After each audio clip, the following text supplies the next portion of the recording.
Assalamualaikum warahmatullahi taala wabarakatuh.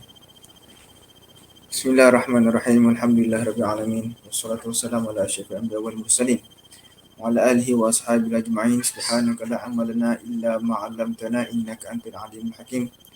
Rabbi shrah li sadri wa yassir li amri wa hlul 'uqdatam min lisani yafqahu qawli. Nawaina ta'alluma wa ta'lim wa tadhakkura wa tadhkir wa naf'a wa intifa' wa ifadatu wa istifada wa hatharata musuki fi kitabillah. Sunnati Rasulih sallallahu alaihi wasallam wa du'a al huda wa dalawatil khairati wa ala wajhillah wa maradatihi wa qurbihi wa thawabihi subhanahu wa ta'ala. Alhamdulillah, pada malam ini kita bersambung kembali di dalam pengajian kita di dalam kitab Risalah Al-Jami'ah yang dikarang oleh Al-Habib Ahmad bin Zain bin Alawi Al-Habsyi rahimallahu ta'ala wa nafa'na bihi bi ulumihi fid darin amin. Dalam membincangkan beberapa perkara berkaitan dengan fardu ain, secara khususnya berkenaan dengan asas akidah, asas fikih dan asas kepada ilmu tasawuf. Dan pada malam ini kita bermula sesi kita dengan membuat kelas live itu secara di dalam Facebook.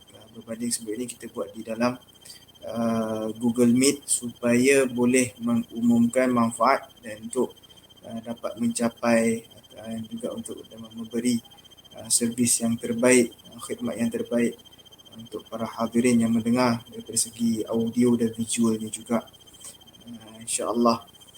Dan seperti malam ini, dan kita akan mula dalam pukul 9 hingga kepada 10 malam pada hari Rabu pada kitab Risalah Al-Jami'ah, dan esok pada hari Khamis bersama dengan Al-Fadhil Al-Ustaz Muhattab bin Syukri pada jam waktu yang sama.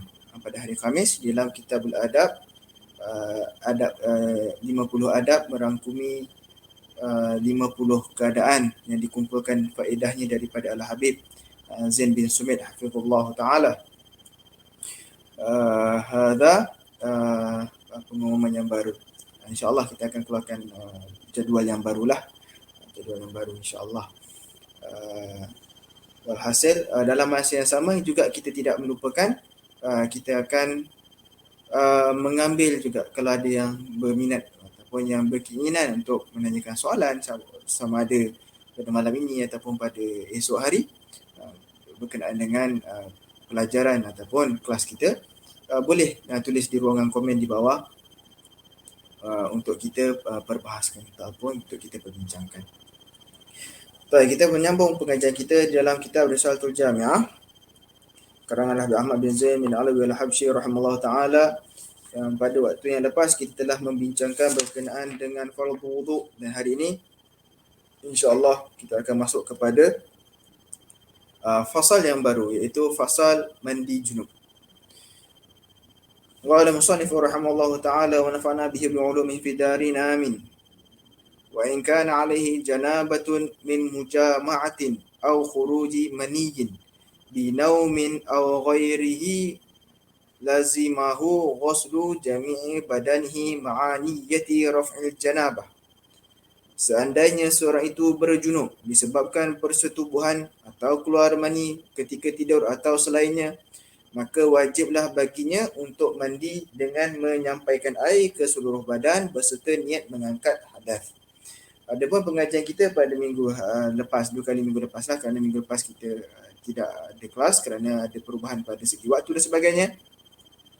Adapun pada pada kelas yang sebelum ini, pengajian sebelum ini, kita telah membincangkan berkenaan dengan fardul wudu ataupun rukun wudu. Ada 6 perkara. Dan hari ini kita belajar berkenaan dengan mandi junub, apakah sebab-sebab ataupun perkara-perkara yang menyebabkan orang itu mandi junub. Yang pertama, dan yang kedua iaitu apakah rukun di dalam mandi junub. Itu diceritakan oleh Al-Habib Ahmad bin Zaid dalam satu fasal yang sama. Walhasil kita berceritakan tentang mengangkat hadas. Mengangkat hadas. Itu yang dimasukkan dengan taharah. Taharah ataupun persucian dalam Islam, dia ada terbagi kepada 2, iaitu yang pertama menghilangkan najis ataupun dalam masyarakat kita panggil sebagai izalatun najasah, dan yang kedua dipanggil sebagai raf'ul hadath, iaitu mengangkat hadas. Hadas ini apa? Hadas ini ialah perkara yang berlaku kepada seseorang lah, kerana orang itu secara hakikatnya bersih, suci. Tapi kalau berlaku sesuatu, contohnya perkara nanti kita akan baca insya-Allah, perkara yang batalkan wuduk ataupun perkara yang menjadikan dia berjanabah, maka dia perlu mengangkat hadas tersebut. Hadas ni tak nampak lah, benda tak nampak. Sebab kita kalau dia tak macam najis, kalau najis kita nampak ainun najasah ataupun kesan asar daripada najis. Adapun hadas ni tidak nampak. Walaupun orang itu mendatangi isteri ataupun dia cuci, sudah tidak kelihatan, akan tetapi hadasnya ada, perlu diangkat dengan cara-cara yang dikehendaki ataupun yang diperintahkan oleh syarak. Kalau hadas kecil, itu cara mengangkatnya ialah dengan berwuduk. Kalau hadas besar, dengan caranya mandi, ataupun kita panggil mandi junub atau mandi janabah, ataupun dalam bahasa Melayu kita panggil mandi wajib. Kenapa dipanggil sebagai hadas kecil? Kerana hadas kecil hanya perlu wuduk yang hanya membasuh beberapa anggota sahaja. Berbanding dengan mandi hadas besar yang mana perlu membasuh semua tubuh badan, seluruh badan, termasuk rambut, termasuk janggut dan sebagainya. Itu dipanggil sebagai hadas besar kerana memerlukan kepada mandi seluruhnya. Walhasil kita masuk kepada mandi janabah. Mandi janabah. Apakah ta'rif bagi mandi kat sini? Iaitu menyampaikan air kepada seluruh tubuh badan dan rambut. Rambut ataupun bulu-bulu lah. Kalau tu ada bulunya tebal, janggutnya tebal, harus dimasukkan air itu di semuanya. Adapun mandi wajib ini ada beberapa perkara yang menjadikan orang itu berjanabah ataupun junub yang menyebabkan mereka wajib mandi. Ada 6. Ada ulama' dia tak letak 6, dia letak 5. Perbezaannya pada apa? Nanti kita kira. Yang pertama iaitu jima', ataupun dalam bahasanya ialah mendatangi bersetubuh lah dalam bahasa Melayu, bersetubuh suami dan isteri. Yang kedua, keluar mani. Keluar mani ini lelaki dan perempuan sama. Ini dua ni berkongsi lelaki dan perempuan. Yang ketiga, ini tak berkongsi, hanya perempuan saja, iaitu datang haid. Yang keempat, nifas, iaitu darah yang keluar setelah melahirkan. Yang kelima, wiladah, iaitu melahirkan anak. Dengan sekadar seorang perempuan itu melahirkan anaknya, maka wajib dia mandi janabah, walaupun dia tak ada nifas. Yang keenam iaitu mati. Sebab itu setengah ulama' dia tidak sebut kat sini wajib mandi. Mandi wajib itu ialah mati. Kecuali beberapa kitab lah, antaranya kitab Safinatul Najah meletakkan bahawa antara sebab mandi wajib adalah mati. Kenapa ada ulama' tidak meletakkan? Kerana mereka letakkan kewajipan mandi ini pada bab janais, bab jenazah. Sebab yang wajib mandikan jenazah tu orang yang hidup. Jenazah mustahil lah, dia dah mati, dia mandikan diri sendiri. Maka yang dimasukkan di sini ialah yang wajib pada diri sendiri. Kalau diri sendiri keluar mani, diri sendiri wajib mandi. Kalau diri sendiri telah mendatangi suami atau isterinya, maka diri sendiri wajib mandi dan sebagainya. Adapun secara detailnya perbahasan iaitu ini sekadar tambahan lah. Sebab saya percaya bahawa yang kebanyakan yang dah hadir selalunya yang dah dewasa, bukan kanak-kanak ataupun remaja yang belum sampai umur lagi. Adapun kalau kita katakan iaitu wajib mandi kerana bersetubuh, maka termasuk daripada itu iaitu walaupun tidak keluar mani, sama ada lelaki ataupun perempuan, sama ada suami ataupun isteri, dua-duanya tidak mengeluarkan mani, akan tetapi telah berlaku persetubuhan, maka dengan sekadar itu sudah wajib mandi. Begitu juga dengan tadi kita sebutkan iaitu wiladah. Walaupun ada perempuan itu dia melahirkan anak, akan tetapi tidak disambung setelah melahirkan anak itu nifas. Darah nifas, maka dia sudah wajib mandi wajib dan solat. Itu. Bila wajib mandi? Untuk yang haid dan nifas, iaitu setelah terputusnya darah. Itu bila dah bersuci. Apabila dia mendapati bahawa sudah putus haidnya, sudah yakin, sudah periksa bahawa tidak ada lagi darah. Caranya itu kalau caranya telah diajarkan oleh Nabi Muhammad sallallahu alaihi wasallam bagaimana untuk memeriksa.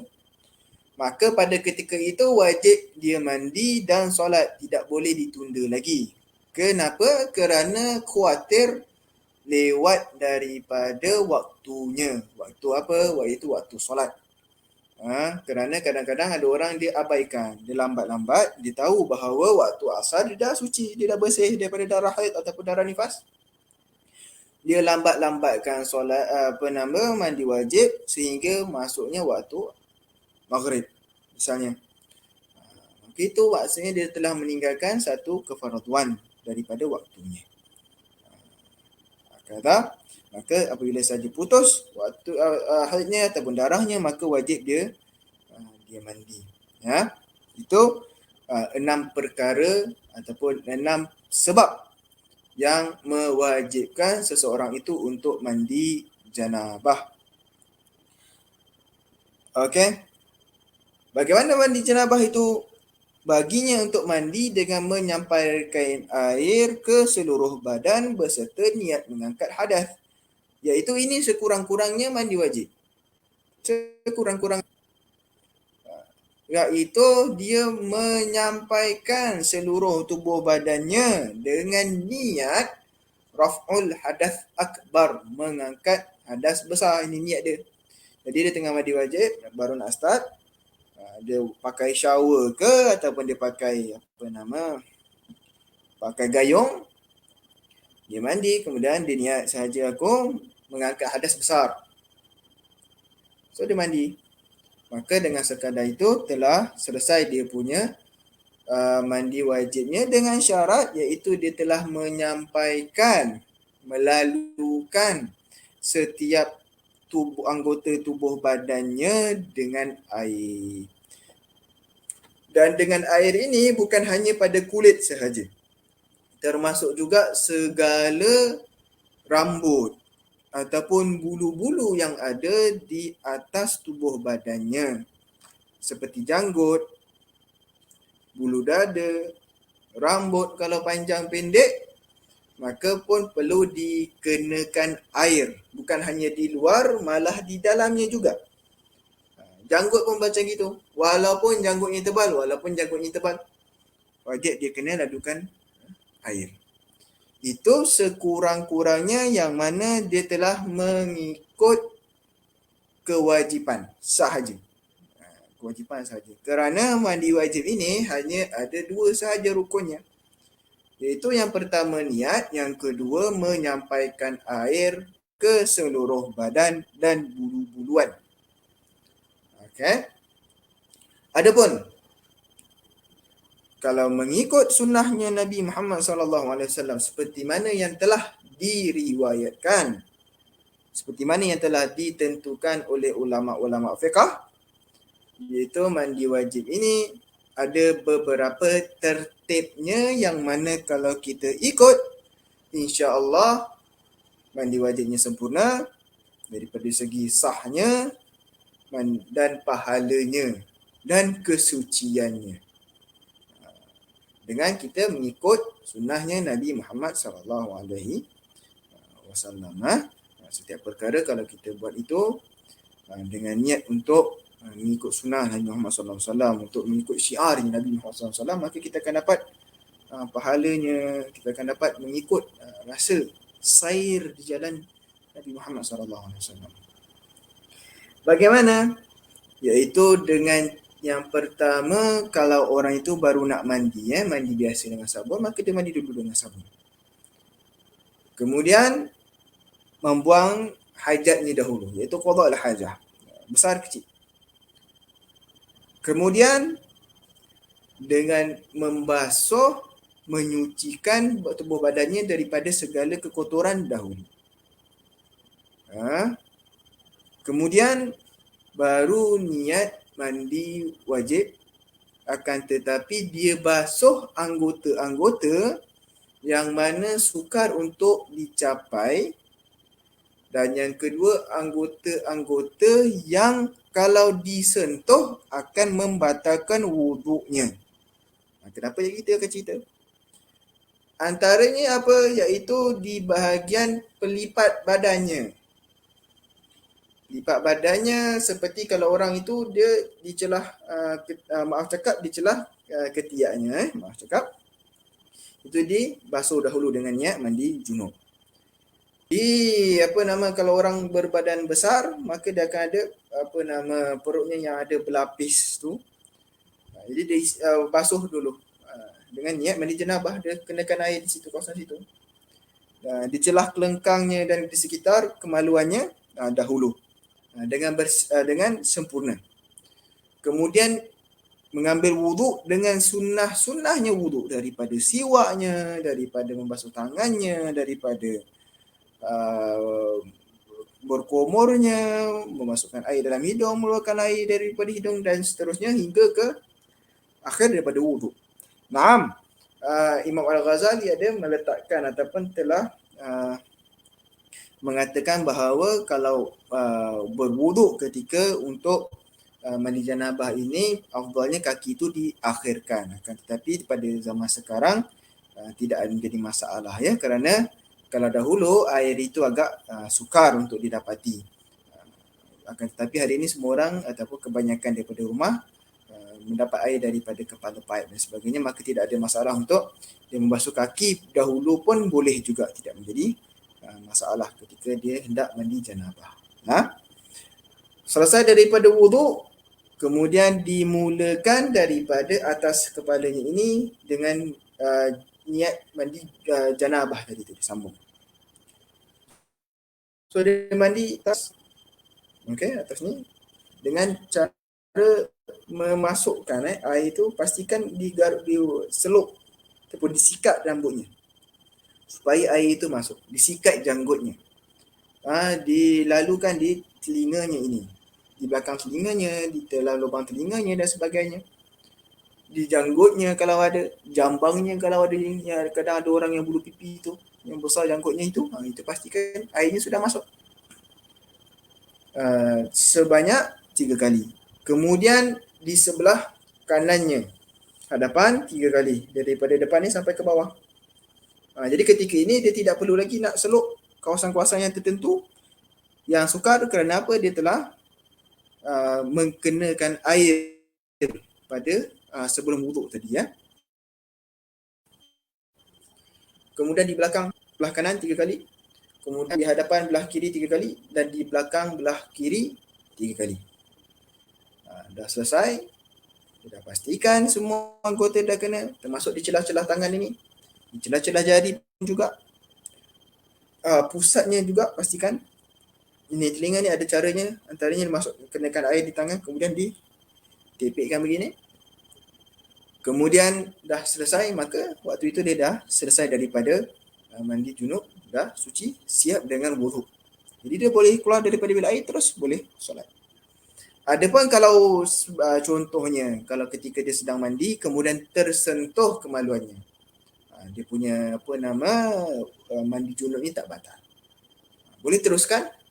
Akan tetapi di akhir waktu dia setelah dia mandi junub, dah selesai semua, maka dia ambil wuduk lagi sekali, supaya dia boleh menunaikan solat.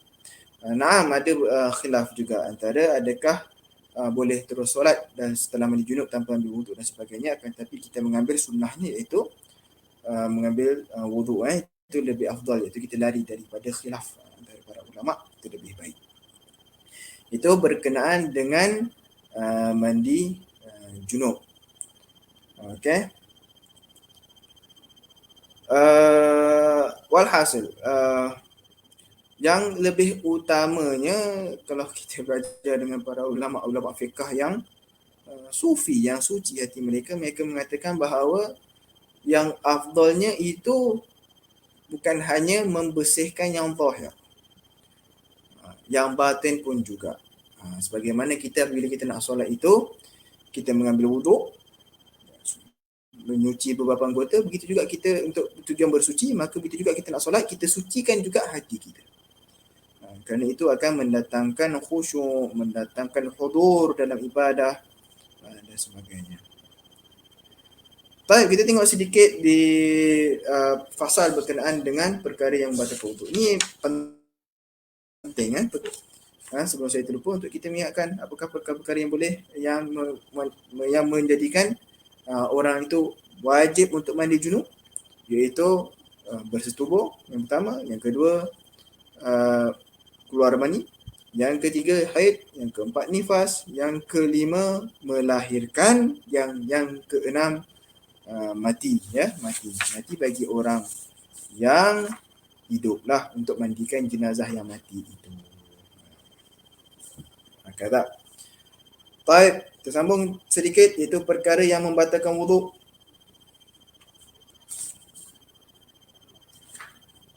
Wa yanqudul wudu' al-kharij min ahadis sabilain. Di antara perkara yang membatalkan wuduk adalah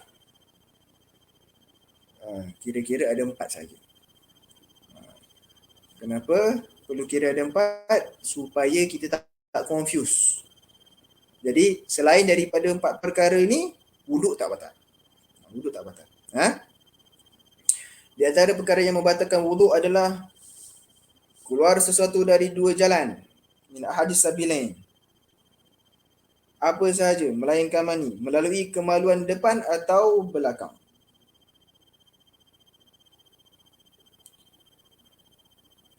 Apa saja yang keluar daripada kemaluan?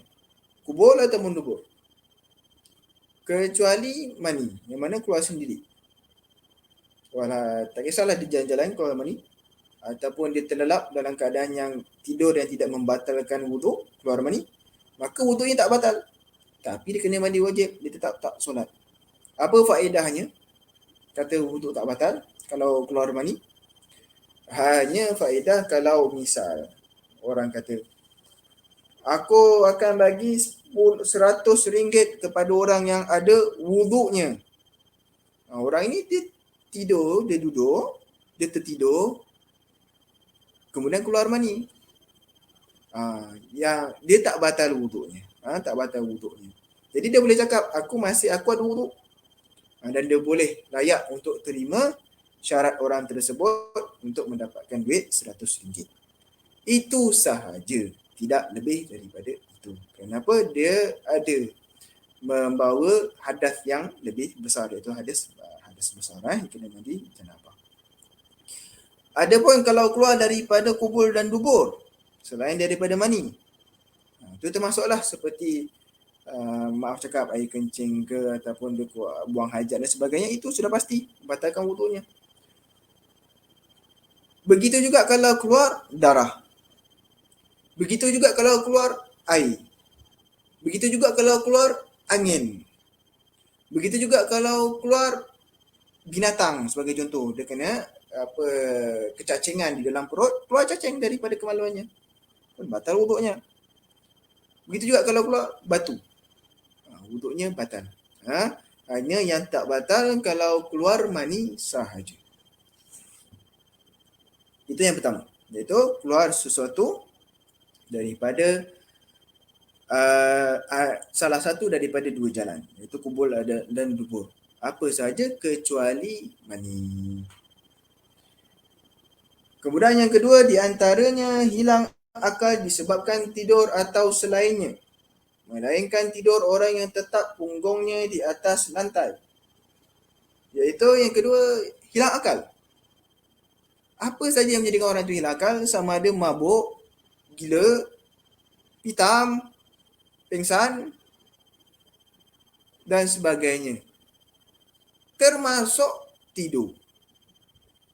Kecuali tidur yang mana orang itu duduk macam saya duduk sekarang ni, Duduk yang seperti ini, yang mana ponggongnya itu tetap di atas lantai ataupun kursi yang rata, yang bukan kursi yang kadang-kadang tu kursi yang tengah dia berlubang tu, itu tak kira lah. Tapi kursinya rata, macam sofa yang dia punya bantal dia tu keras, bukan bantal yang lembut sangat. Kerana apa? Kerana itu menjadikan kemungkinan untuk dia keluar angin sukar. Kerana kalau orang itu tertidur, maka dia tidak akan pasti apa yang akan keluar daripada anggotanya, termasuk dia tak pasti juga. Dan kalau orang itu tertidur, maka dia akan keluar angin tanpa dia perasan. Dan tak boleh dikawal kalau orang itu tak tetap punggungnya di atas lantai ataupun di atas kursi yang tadilah yang kita sebut ciri-ciri tersebut. Kerana kalau kita macam nak terkeluar angin dan sebagainya, kita akan rasa. Jadi kita terbangun, terjaga ataupun tak jadi nak keluar kerana sudah duduk duduk. Sebab tu kalau kita tengok kadang-kadang orang kalau dia nak buang angin, dia kena angkat sikit dia punya kaki dia sebab sukar. Memang itu hikmahnya daripada fiqh. Justru orang yang mana tertidur batal, yang tidur batal wuduknya, kecuali orang yang tidur tetap punggungnya di atas tempat duduknya. Baik, yang ketiga di antaranya menyentuh kemaluan manusia, depan atau belakang, sama ada kemaluan dirinya sendiri atau orang lain, dengan perut tapak tangan dan perut jari jemari tangan, sama ada kemaluan orang dewasa maupun kanak-kanak, sekalipun kemaluan anaknya sendiri ataupun mayat. Ini iaitu antara perkara yang membatalkan wuduk, iaitu menyentuh kemaluan manusia, kubul ataupun dubur. Kalau kubul, ya kemaluan yang jelas kita faham. Tapi kalau dubur, ini perlu dispesifikasikan. Kerana apa? Kadang orang confuse. Duburnya yang mana yang sebenarnya? Dubur itu yang mana tempat dipanggil halaqatul dubur tu. Yang tempat keluarnya najis tu, yang dia punya lingkaran itu. Itu dubur. Bukan pipi ponggong tu. Pipi ponggong tu bukan dubur, kalau kita sentuh tak batal wuduk kita. Tapi yang di antaranya itu, yang lingkaran keluarnya najis. Maaf cakap, kita terpaksa cakap walaupun kita buat live sebab ni perkara fiqh. Walaupun agak segan nak cakap ataupun agak macam tak manis, tapi terpaksa cakap supaya orang faham. Allahumma salli ala sayyidina Muhammad. Maka kalau disentuh dengan perut jari ataupun tapak tangan. Macam mana perut jari tapak tangan? Iaitu ini. Macam mana nak tahu? Dia punya dawabitnya yang mana? Iaitu kalau disentuh sebegini, yang mana bersentuhan, saling bersentuhan, itu yang dipanggil sebagai telapak tangan. Maka bahagian bersentuhan ini sahaja yang kalau sentuh kemaluan, maka batal wuduk. Jadi kalau sentuh kemaluan itu dengan belakang tangan, ataupun dengan sikunya, ataupun di antara dua jarinya, maka tak batal wuduk. Selagi mana tak kena anggota yang saling bersentuhan ini. Itu dia punya dhabit. Maka begitu juga sentuh kemaluan sesiapa sahaja, termasuk kemaluan anaknya sendiri. Masalahnya dia nak istinja untuk baby, bayinya, lelaki ataupun perempuan. Dia tidak menggunakan alas, sama ada dia guna sarung tangan, dia menggunakan tangannya yang tidak bersarung dan sebagainya, maka wuduknya batal. Begitu juga ulama mengatakan bahawa iaitu memegang kemaluan walaupun dah terputus. Sebagaimana nampak tu kemaluan manusia, ada sentuh maka batal wuduknya. Maka keluar daripada ini iaitu kemaluannya binatang, haiwan. Jadi tak batal wuduk. Kalau pegang, kalau ada orang, misal kalau ada seorang contoh dia nak dia nak bersihkan kucing daripada kutu dan sebagainya, tersentuh, maka wuduknya tak batal. Kerana di sini dhabitnya iaitu menyentuh kemaluan manusia sahaja. Tamat.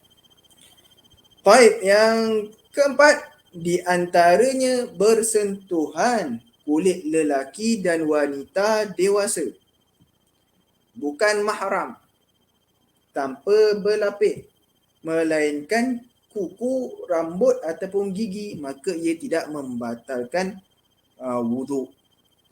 Maka kat sini iaitu bersentuhan kulit lelaki dan perempuan yang bukan mahram, ajnabi, yang boleh berkahwin kedua-duanya. Dan dewasa pun juga. Ini tidak diletakkan syarat mesti telapak tangan. Maksudnya apa-apa saja. Ini ke. Walhasil kulit lah tersentuh, maka batal wuduk. Batal wuduk ni siapa? Yang menyentuh dan yang disentuh. Walaupun tersentuh, wuduknya batal kedua-duanya sekali, dengan syarat tanpa lapis. Tanpa lapis. Dan dengan syarat juga dewasa. Mana siapa yang dewasa tu? Yang menyentuh ni dewasa, dan yang disentuh pun itu juga dewasa. Tapi kadang-kadang kalau dekat negara luar, sebagai contoh di Amerika, Eropah, dan di sebagian negara Arab juga, di mana kanak-kanaknya walaupun umur 12 tahun, 13 tahun, belum datang haid dan sebagainya, tapi nampak kelihatan dewasa. Kalau dibandingkanlah dengan orang Malaysia, orang Melayu ni kan. Jadi macam mana? Takkan kita nak tanya, awak ni dah dewasa ke belum? Tidak. Maka dekat sini ialah dengan hanya kita memandang, ataupun orang yang tersentuh ini memandang yang dewasa ini, dilihat, oh ini aku sentuh ni daripada rupa ni nampak dewasa ni. Cukup itu saja sudah membatalkan wuduknya. Tanpa perlu dia periksa, dia tanya, awak ni umur berapa, awak ni dah dewasa ke belum, awak ni dah datang haid ke belum, tak perlu. Dah balik ke belum, tak perlu. Hanya sekadar dengan pandangannya sahaja yang mana dilihat bahawa orang ni dah nampak dewasa, dah boleh kahwin, maka waktu itu dia punya wuduk dah batal. Dah batal dengan hanya bersentuhan begitu antara lelaki dengan perempuan yang bukan mahram, melainkan kuku, rambut ataupun gigi. Tidak membatalkan wuduk. Bukan maksudnya kalau tidak membatalkan wuduk tu boleh sentuh. Tidak. Hanya tidak membatalkan wuduk. Tapi sentuh tetap tak boleh. Sentuh tetap tak boleh. Ada orang melihat, sebagian orang kata dia mengambil mazhab Imam Abu Hanifah yang mengatakan bahawa bersentuhan lelaki dengan perempuan yang bukan mahram itu tidak membatalkan wuduk. Tapi perlu faham betul-betul. Yang tidak batal tu wuduk. Tapi tak kata pun boleh halal. Tidak. Tetap tidak boleh, walaupun orang tu bermazhab Imam Abu Hanifah pun, yang mana tidak batal wuduk, tetap tidak boleh saling bersentuhan lelaki dengan perempuan yang bukan mahram, yang belum berkahwin, ajnabi. Jadi ada berapa? Hanya ada 4 sahaja. Hanya ada keluar sesuatu daripada salah satu kemaluannya, hilang akal, termasuk tidur, menyentuh kemaluan, dan yang keempat, bersentuhan kulit antara lelaki dan perempuan yang ajnabi. Maka keluar daripada itu apa? Keluar daripada itu kalau orang kata berdarah, dia garuk-garuk darah, batalkan wuduk? Tak batal wuduk. Cuma kalau dia nak solat, afdalnya dia basuh. Kerana apa? Darah itu najis. Ada nama Allahumma salli ala Muhammad, binatang jatuh dekat songkoknya, bangkai, ataupun ada burung membuang najis ni di atas kopiahnya. Kemudian dicuci kopiahnya yang bernajis itu. Dah bersih, digantung. Adakah batal wuduknya? Tak batal. Kerana tak ada pun dampak ini kata menyentuh najis batal. Keluar nanah, batal ke wuduk? Tak batal. Keluar darah daripada hidung, adakah batal wuduk? Tak batal. Menangis, teresak-esak pun, adakah batal wuduk? Tak batal wuduknya juga. Hanya 4 saja. Bagaimana pula dengan makan? Dia kata makan minum batal wuduk kan? Kerana memang ada hadis. Tapi kalau inilah perlu ni kita faham hadis dengan kefahaman para ulama. Kefahaman para ulama. Yang mana kalau wuduk dalam bahasa Arab ni bermaksud bermacam-macam, pelbagai. Tetapi maksud yang paling dekat iaitu basuhan. Basuhan. Jadi boleh jadi ulama memahami bahawa Nabi Muhammad SAW mengambil wuduknya, air basuhan, setelah makan binatang yang dibakar seperti unta ataupun kambing. Maka ulama hanya mengatakan bahawa mungkin Nabi membasuh mulutnya, berkumur-kumur dan sebagainya.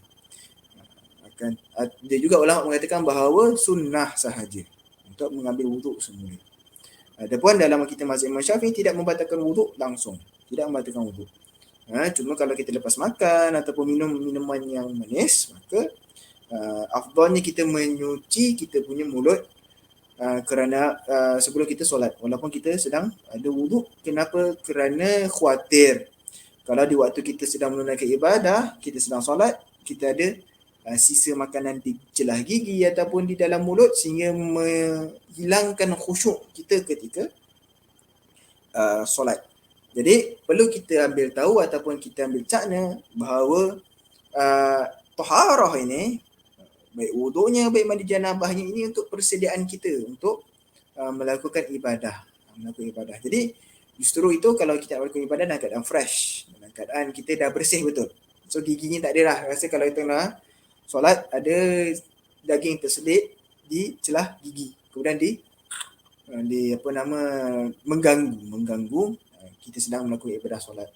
Bahkan kalau kita tengah solat, tiba-tiba kita telan pula daging tu, maka solat kita batal. Ini perlu tahu. Solat batal kerana makan walaupun sedikit. Itu nanti kita akan belajar insya-Allah pada bab berkenaan dengan perkara-perkara yang membatalkan solat insya-Allah taala.